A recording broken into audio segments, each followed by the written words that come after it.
बातमीपत्राच्या पहिल्या भागामध्ये आपलं स्वागत। आता बातम्या विस्ताराने। जिल्ह्यातील 10 नगरपरिषदा आणि 3 नगरपंचायतींसाठी मंगळवारी मतदान होणार आहे। आज सोमवारी रात्री 10 वाजता प्रचाराची सांगता झाली। त्यामुळे सोमवारची एकच रात्र पडद्यामागच्या हालचालींसाठी मिळाली।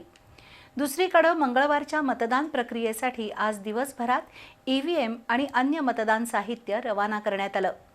मंगळवारी सकाळी 7 वाजता प्रत्यक्ष मतदान प्रक्रियेला प्रारंभ होईल। त्यासाठी प्रशासनाने जय्यत तयारी केली आहे। सर्वोच्च न्यायालयाच्या निर्णयानंतर अखेर राज्यातील नगरपरिषद, नगरपंचायत आणि नगरपालिका निवडणुकीला मुहूर्त लागलाय। त्यासाठी आज ईव्हीएम आणि अन्य मतदान साहित्य मतदान केंद्रांकडे रवाना करण्यात आलं।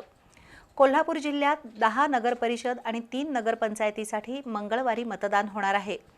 आज सकाळी 10 वाजल्यापासून मतदान साहित्य कर्मचाऱ्यांकडे सुपूर्द करून ते मतदान केंद्राकडे रवाना करण्यात आलं।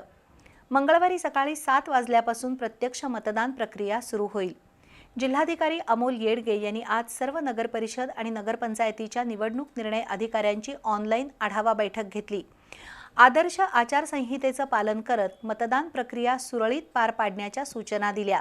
तसंच संवेदनशील केंद्रांवर पोलीस बंदोबस्त ठेवणे, मतदान केंद्रांवरील सोयी सुविधा, ऐनवेळी वीज पुरवठा खंडित झाल्यास पर्यायी व्यवस्था याबाबत जिल्हाधिकाऱ्यांनी सूचना केल्या।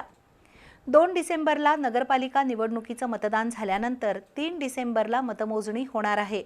निवडणूक निकालानंतर जिल्ह्यात कुठेही विजयी उमेदवारांना मिरवणुका किंवा रॅली काढता येणार नाहीत असं जिल्हाधिकाऱ्यांनी जाहीर केलं। दरम्यान आज रात्री 10 वाजता प्रचाराची सांगता झाली।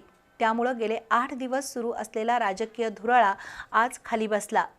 यावर्षी मतदानाच्या आदल्या दिवसापर्यंत प्रचार करण्याची संधी मिळाली। त्यामुळे आजचा दिवस सर्वच उमेदवारांनी जोरदार प्रचार यंत्रणेसाठी वापरला।